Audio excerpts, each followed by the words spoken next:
So hi Kola, welcome to Faber, welcome to Olot. Kola Tubosun, you came from Nigeria. Yes. You have a Master in Linguistics from Southern Illinois University in Edwardsville and a Bachelor from University of Ibadan. You have many projects about teaching, education, language, especially Yoruba. Yoruba. And you have many prizes like the Special Standard Prize by Chambra Doc in Cuneo, Italy, for your work in indigenous language advocacy. That's very important. That's very important for us in this period. Your collection of poetry, Edwardsville by Heart, will be published in 2018. It was published. It's published. It was already published. Yeah, you gave us the book. Okay, Yes. Thank you very much about Yes. that. And well, you're really interested in the interchange between language, the influence of policies, the influence of power inside languages. Okay. And I wanted to ask you about the special linguistic situation right now in Nigeria, and how does your work fit into this? If you can give us some explanation about that, we will be pleased. Thank you very much, and thank you very much for having me. I've had a It's a real pleasure. I've had a great time. So my work is in the intersection of language and linguistics and literature as well. So I grew up in a part of Nigeria called Ibadan, like you mentioned. Yeah. And when I was growing up, my language was spoken in the house. Yoruba was spoken to me. But when I got to school, I realized that Yoruba was not always encouraged to be spoken. So sometimes, you spoke Yoruba in school and your teacher would penalize you, that you pay money, or they charge you for speaking vernacular, they call it.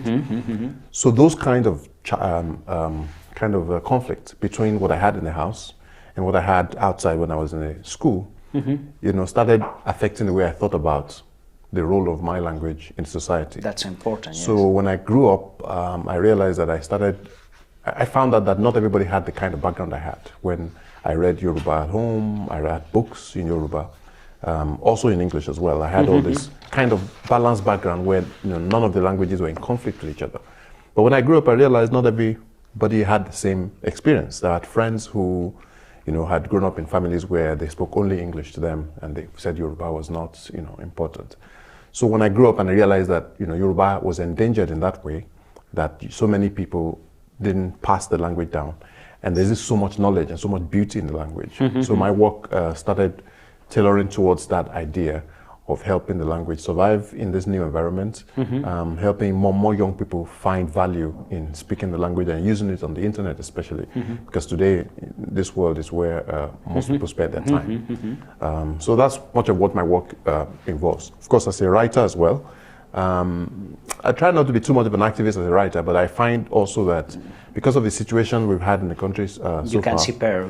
Yeah, you can't separate the work you do with the kind of things you write. So when I write poetry. So far, the first collection I published is in English, but I've always wanted to write in Yoruba as well. So the middle point I have is making sure that much of the ideas that I put in the poetry also reflect my Yoruba sensibilities. And also when I write, I make sure I write with appropriate, focus on the diacritics, the words are written properly, etc. Because that also is one of the problems we have today in writing in Nigeria. Now there's a conflict of power between hegemonic language and non-hegemonic languages. Yes. Do people learn Nigerian language in schools? Are your people taught the language from home? What's the situation nowadays? That's a very good question. In Nigeria, like I was growing up, it was a little better when I was growing up because I remember that in school, Yoruba was a subject in my school when I was growing up. Even though there was punishment for speaking Yoruba outside of the Yoruba subject, there was still attention paid to Yoruba as a subject. So you had a class when the teacher came and spoke only in Yoruba. And in secondary school, along with learning your own language, you're also encouraged to learn some other Nigerian language.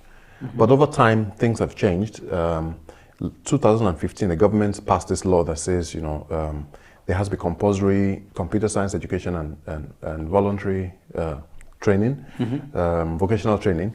And because of that, many schools just drop languages off the syllabus totally, which I found very, very disturbing because languages are very important. Absolutely. And if you are in an environment where everybody already speaks the languages, you can kind of understand why it may not be in school. But in an environment where, the schools, the environment itself is already getting or dominated by a foreign language, English, for instance, and sometimes French and other languages, then you assume that the school will be a place where you can teach people how to speak it and how to properly speak it. So there are many important values in the language, many important competencies in the language that people don't learn anymore because they can't learn it in school.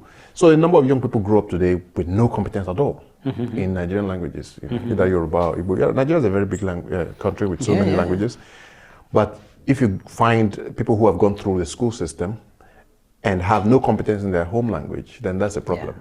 So that's the kind of problem we have. And unfortunately, if that were the case and they are accepted as native speakers of English, we might say that they're trading one language for the other, even though it's not ideal, but it's still something. But they are still not accepted as native speakers of English. So if a Nigerian wants to get into a higher institution in the US, for instance, he still has to write a TOEFL, test of English as a foreign language.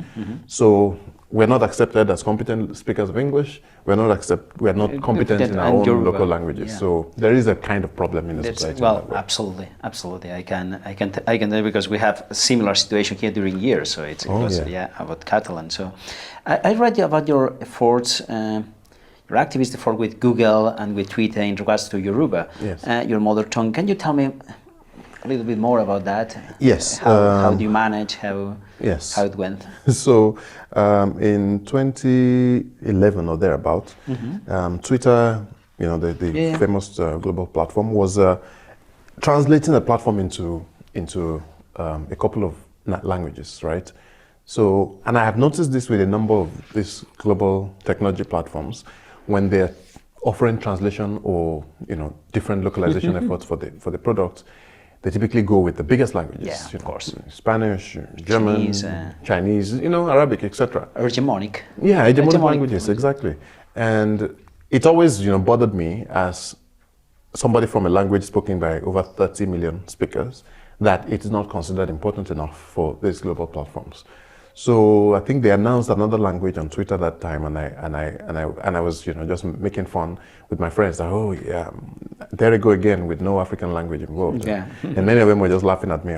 Go start your own Twitter if you want a Nigerian language. And I said, well, that shouldn't be the case. There should be a way to make sure that this kind of platforms engage with African languages, and unless we show them why it's important, they will not pay attention. So I wrote this blog post on my blog at the time and explained why Yoruba is important, why there are many people who speak it online and would be willing to use Twitter in the language. 2012, we are still explaining this sort of things. It's amazing, yeah. Exactly. So I did that, and then we decided to have one day, March the 1st, and we're going to call it Tweet Yoruba Day. And everybody was going to tweet in the language, and we're going to copy Twitter and tag Twitter and say, we want Twitter in Yoruba. That's a good idea. And we did that for 1 year, a whole day, and so many people did, and it was a big deal. And Twitter responded that day to me and said, we've seen what you're doing, we're interested, we will think about having Yoruba as Twitter in Yoruba. And the next year they hadn't done that, so we did it again. And then the next year we did it again. So we did it for like 3 years. And then in August of 2014, they sent this. It looks like they test you, They push you to the test, saying, if you are good enough to press us, you can. Finally, you got the gift. Well, that's not fair. They wanted to know we were serious or not. It took a while, but they eventually opened the platform and said, "Come translate Twitter into Yoruba," and we did. We did that for a couple of weeks. And then we submitted hoping that Twitter Yoruba would come. Eventually, it never came. But we finished, we translated, we did all the things we were going to do. I think they shut down the old translation project eventually, which is sad. But at least it shows that sometimes if you put an effort and you try, something good might happen. So that was Twitter. Google, I got a job to work there for 1 year in 2015. And while we were doing that, while I was working there, I realized this problem that has been with Google for a long time. And it's a common problem with a number of other minority languages, but especially Yoruba, which is, so there's this Yoruba deity called Issue. And Issue is a kind of trickster, right? But over time, it has, because of missionaries, the mistake the missionaries made at the beginning, the word for devil or Satan in English, was translated to Issue, which was wrong. So many people were upset about that, and we were waiting for it to be changed. So when I was at Google, I tried to, change that from inside, and that was changed for a little while, and then it was reverted back after I left. So this is a couple of problems we have with technology, But this is so interesting because you are mixing your, of course, activism is always there because you feel engaged and you feel involved, but you have two different. It's very interesting your position because you have two different views. Yes. Over the same kind of problem or the same situation, same issues. That it's you're a linguist. Yes. And you're also a writer. Yes. How do you mix these two ways, these two figures, these two ways of understanding this situation? Yes. That's a good question. As a linguist, we're taught the skills. We're taught what is important, language documentation. As a writer, we're taught to be more creative and allow things to work out as they must. So, for instance, when I talk about tone marking in Yoruba, which is a way to write diacritic, a number of people think that I am like policing how people write and how people. So, as a writer, I understand that, and sometimes I'm more tolerant of people just trying. As a linguist, I understand people trying to learn the language and speak the language, and being able to be creative in it as much as they can. But when I'm writing and I'm publishing, for instance, I'm peculiar about making sure the tone marks are properly represented in books, because this is a kind of authorial position, and you expect that people who are put in that position have the responsibility to convey the language properly. So in some way, my work as a linguist influences my attitude as a writer, and in some way, my work as a writer sometimes helps me better understand the world and the language situation that I find myself. So that's how I see it. But they find a way to complement each other. Absolutely, because I'm sure, I'm aware that it's not, sometimes we think about hegemonic language and an industry of public publishers' houses, etc., etc. But it's not that easy. Sometimes it's not that easy to write a book and to get published, etc. How do you get funding for the work? And how do you manage? Yes. Now I'm telling you as a writer, not more than. I think the same question about linguistics could could be the same, but as a writer in Nigeria. Well, as a writer and a linguist, much of my work is funded usually either from personal funds or from crowdfunding. So in 2015, we started this project called yorubaname.com, which is a dictionary of Yoruba names. And to do that, I had the idea, I had the manpower, I was willing to be able to do the lexicographical work myself. But we needed the funds to create the web infrastructure, right? To buy the domain, to pay for the server, and have the designer and all of that. So we did a crowdfunding on Indiegogo at the time, and we raised about $5,000. And I realized over time that those kinds of ways helps you in one way to interact with the audience, because there are people who don't know their project exists. But when you have a fundraising, they okay, what is the raising money for? Let's take a look at it. And then when they like the idea, they can support with funds. Of course, personal funds also come into place occasionally. But it's tough, as you know. Yeah, I know. To be able to make... Tell me about that. Tell me about that. To be able to do the things you want to do and still be able to find enough money to do other things.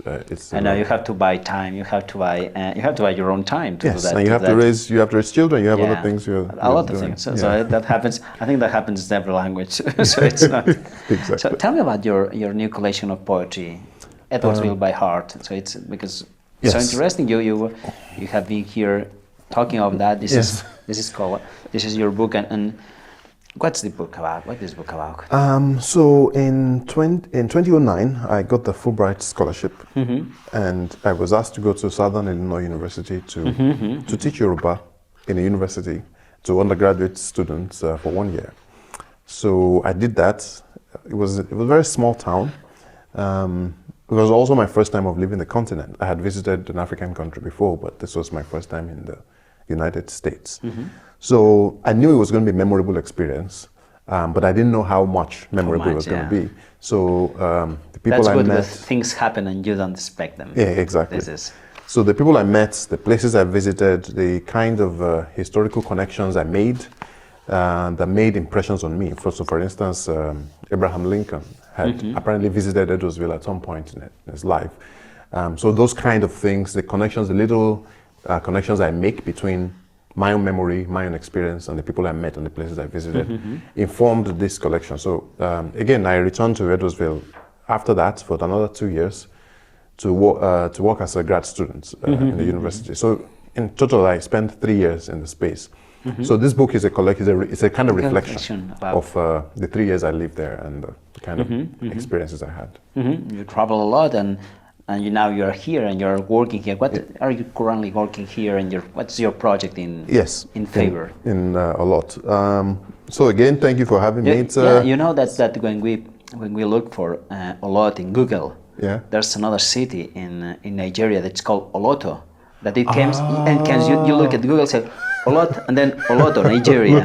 That happens many times, and then when you click, you go to Nigeria instead of going to Olot. So Olot, this is an interesting connection I never thought about.